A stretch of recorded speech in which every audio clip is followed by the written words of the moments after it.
이 저배기량 바이크들을 고배기량 바이크가 이길 수 없는 한 가지. Rumors you be claiming it's cool, I'm done with you, so they can throw you a celebration. You gon' hate it when you see me with somebody living better. I'm trying to tell you that me just doing me gon' have you jealous. I know that I gotta stay away from all your games. Yeah, I know that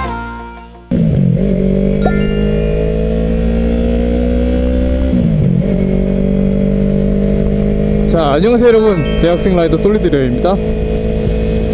지금 시간은 새벽 12시 51분. 지금 바람이 굉장히 많이 불고 있어요. 날씨가 좀 춥네요. 알바 마치고 집에 가고 있는데 피곤합니다. 추워. 춥고 피곤해. 제가 어저께 처음으로 새벽에 살짝 유튜브 스트리밍이라고 하죠, 생방송을 해봤는데 새벽 시간에도 많은 구독자분들이 들어오셔서 함께 소통을 해주시더라고요. 근데 스트리밍을 처음 해봤는데 굉장히 어려웠습니다.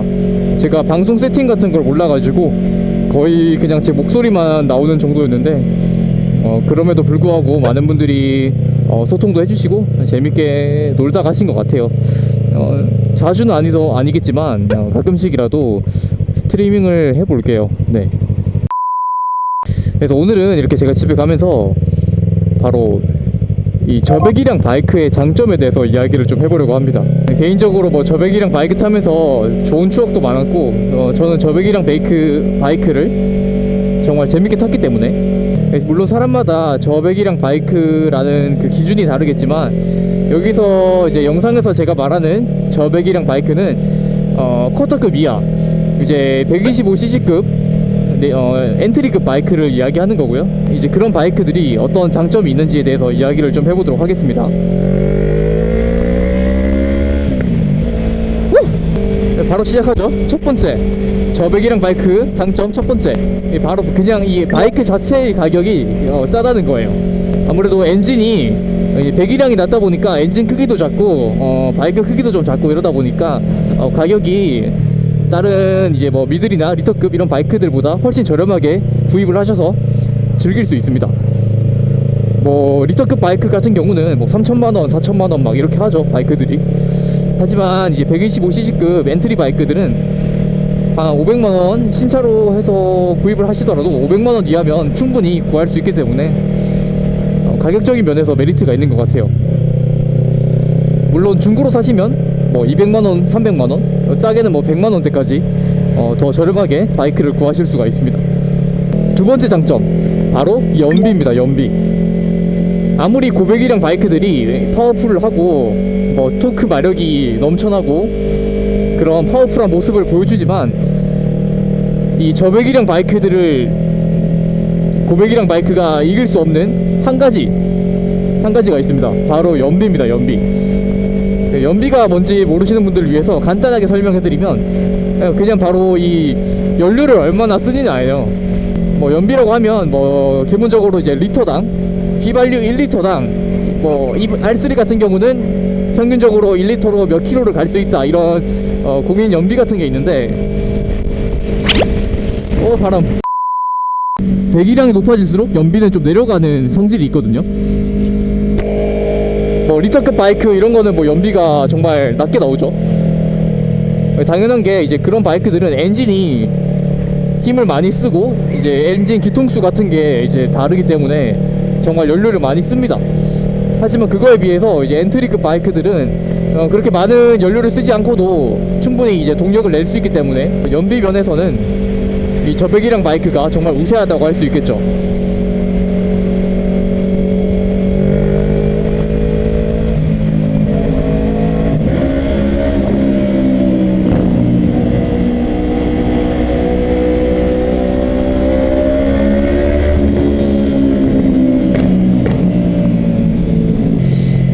연비가 좋으면 뭐가 좋으냐, 말 그대로 이제 기름을 안 먹으니까 뭐 리터급 바이크들이 연비가 근데 이제 주행하는 습관에 따라서 좀 다르긴 하지만 그래도 고배기량 바이크들은 정말 이제 기름을 많이 먹기 때문에 한 달에 기름값이 많이 나오게 되겠죠.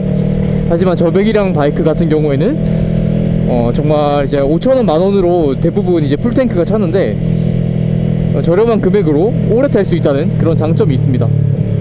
근데 지금 이 R3 같은 경우에는 뭐 R3도 그렇게 막 연비가 완전 밑바닥 수준은 아니지만 R3 같은 경우에는 지금 일주일 정도 타면 기름이 좀 더 빨리 떨어지는 느낌이 듭니다. 125cc급은 일단 연비가 이제 기본적으로 한 3, 40 이렇게 나와주죠. 지금 제 R3 연비를 볼까요? 평균 연비를 보면 18.2가 나오네요. 정말 안 좋게 나오고 있죠. 그래서 아무튼 연비 면에서 저배기량 바이크가 정말 우세하다는 그런 장점이 있습니다. 자, 그리고 세 번째 장점, 바로 유지비가 싸다는 겁니다. 유지비가 싸다는 것은 이제 뭐 바이크를 타시면 여러 가지 교체 항목이 있어요. 주기적으로 이제 교체를 해야 되는 소모품들이 있는데, 뭐 대표적으로 엔진 오일이 있을 수도 있고, 뭐 브레이크 패드, 아니면 에어 필터, 점화 플러그, 뭐 타이어, 이런 식으로 굉장히 교체할 항목들이 많은데, 고배기량 바이크들은 타이어 한 짝을 갈아도 정말 가격이 비쌉니다. 한 3, 40만원 이렇게 들죠.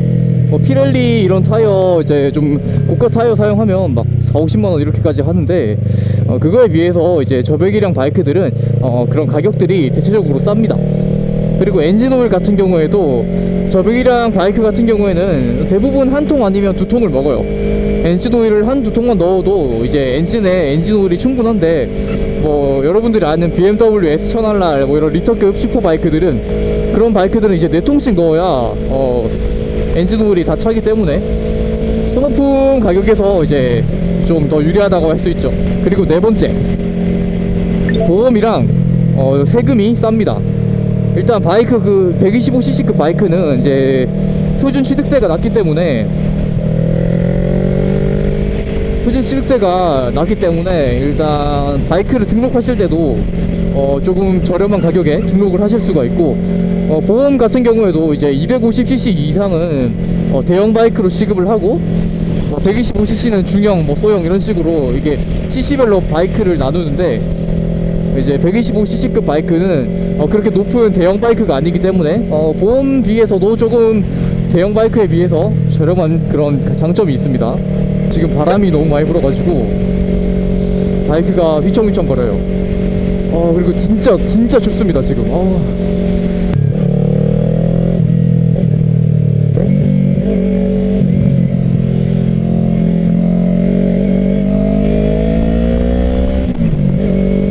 그리고 다섯 번째 맞나요?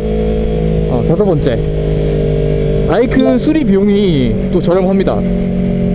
약간 이것도 소모품이랑 비슷한 건데, 여러분들이 이제 좀 배기량이 낮은 바이크들은 이렇게 운행을 하시다가 뭐 슬립이라든지 제궁을 하셔서 뭐 카울이 손상된다거나 파츠가 좀 부서져도 이제 카울 같은 거를 교체하실 때 뭐 그렇게 비싸지 않아요.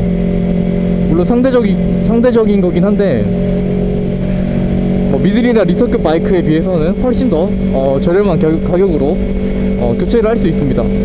제가 옛날에 MSX로 슬립을 한번 한 적이 있어서 앞에 카울이랑 이제 옆에 카울을 교체했는데 한 15만원? 그 정도밖에 안 나왔던 것 같아요. 교체한 파츠가 딱 두 개였어요. 왼쪽 카울 하나랑 앞에 바퀴를 덮는 프론트 카울 하나랑 이렇게 두 개를 교체했는데 한 15만원 정도 나왔던 것 같아요. 하지만 사고는 안 내는 게 가장 좋은 방법이겠죠. 그리고 여섯 번째, 저는 이 여섯 번째를 여러분들한테 가장 어필을 하고 싶어요. 바로 이 125cc 바이크만의 이 매력과 재미입니다.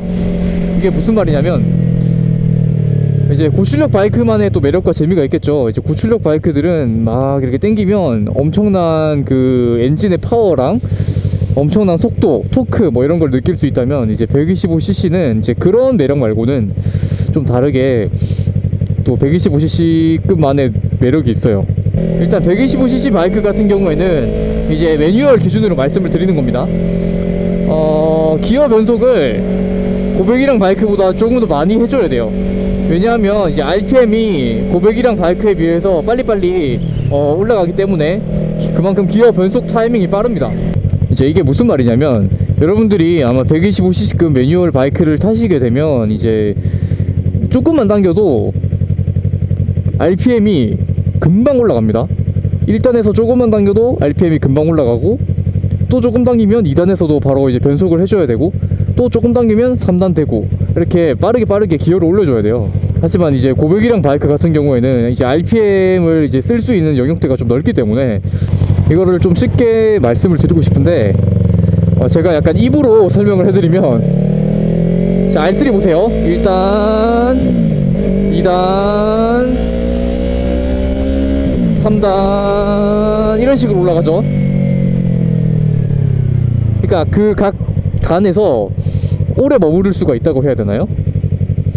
근데 이제 125cc급 바이크 같은 경우에는 1단 하다가 벌써 2단을 넣어야 되는 타이밍이 먼저 와요. 그럼 2단 넣으면 또 2단 하다가 또 바로 3단 이렇게 계속 기어를 바꿔줘야 되기 때문에 이제 그런 점이 좀 불편하다고 생각하시는 분들도 있겠지만, 저는 그게 또 125cc 바이크만의 매력이라고 생각하거든요. 그게 정말 재밌습니다. 기어 변속도 자주 하고, 이 바이크를 조작하는 게 좀 더 바쁘기 때문에, 바쁘기보다는 좀 더 이제 조작을 좀 더 많이 해줘야 된다고 좀 더 많이 해줘야 된다고 할까요? 아무튼 재밌습니다, 그런 점이. 그래서 막 리터급 바이크 타시는 분들은 이런 시내에서는 뭐 1, 2단 말고 안 쓴다고 하시죠. 뭐 굳이 3, 4단까지 안 올려도 충분히 그 RPM이랑 속도 영역대가 확보가 되기 때문에 굳이 막 3, 4, 5, 6 이렇게까지 안 쓰시거든요. 뭐 물론 쓴다면 쓸 수 있겠지만 대부분 이제 1, 2, 3단 정도에서 쇼부를 봅니다. R3 같은 경우에도 이 도심에서 절대 5단, 6단까지 제가 안 쓰거든요, 잘. 근데 이제 125cc급 바이크를 타시면 뭐 6단도 자주 쓰실 거고, 뭐 4, 5단 이런 거는 뭐 평상시에도 이제 시내 주행에서도 많이 쓰실 거예요. 그래서 기어를 이제 시프트 업 다운을 좀 더 많이 할 수 있다는 그런 장점. 그래서 좀 더 재밌게 탈 수 있어요, 바이크를. 여러분들이 이제 댓글에 그런 질문 진짜 많이 해주시거든요. 125cc급 바이크로 입문을 해야 되냐, 아니면 쿼터로 가야 되냐, 미들로 가야 되냐, 어떤 게 좋을까요? 막 이런 질문 되게 많은데, 저는 항상 말하지만 뭐 125cc급으로 시작하시는 걸 추천드려요. 뭐 여러분들이 이제 안전하게 천천히 레벨 1부터 이제 주행을 해라, 뭐 이런 의미보다는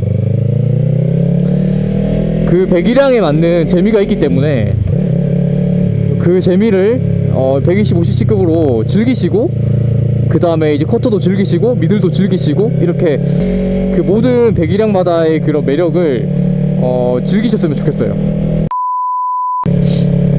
아무튼 오늘 이렇게 저배기량 바이크의 장점에 대해서 이야기를 해봤는데요. 여기 지금 제 영상을 보시는 분들 중에서 저배기량 바이크를 타시는 분들도 있을 거고, 타셨던 분들도 있을 거고, 그 다음에 이제 구입 예정인 분들도 있을 건데, 저는 125cc로 입문을 하시는 걸 추천드립니다. 자, 오늘 준비한 영상은 여기까지고요. 영상 봐주셔서 정말 감사합니다. 지금 제가 오토바이 키링을 제작하고 있어요, 여러분. 아직 초기 단계인데 완성이 되면 판매를 할 생각이고요. 오토바이 키링은 제가 커뮤니티 탭에 계속해서 이제 정보라든지 그런 거를 올려드릴 테니까 관심 있으신 분들은 한 번씩 봐주시고, 관심 있으시면 하나씩 구입하셔서 사용해 주셔도 감사할 것 같아요. 아무튼 오늘 영상 여기까지 하도록 하겠습니다. 다들 좋은 하루 보내시고요. 전 여기서 인사드리도록 하겠습니다. 빠이.